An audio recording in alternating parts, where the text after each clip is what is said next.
આજે આપશ્રી તેમજ આ સભા સમક્ષ પ્રતિજ્ઞા કરું છું કે હું મારું કર્તવ્ય બરાબર બજાવી આપની સંસ્થાને મારા દેહની પરવા કર્યા સિવાય પૂર્ણ રીતે વફાદાર રહીને આપનો કૃતકૃત્ય બનીશ.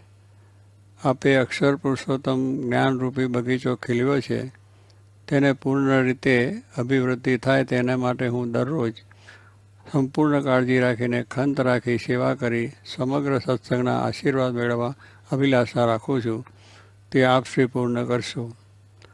મારા તમામ સત્સંગ હિતના સેવા કાર્યોમાં પૂજ્ય યોગીજી મહારાજ, સદગુરુઓ, વડીલ સંતો, પાર્ષદો તેમજ તમામ આશ્રિતોને પણ હું ખાસ હૃદયથી વિનંતી કરું છું કે આપ સૌ મને સંપૂર્ણ સહકાર આપશો, જેથી આ મહાન સેવા કાર્ય કરવા હું શક્તિમાન બનું.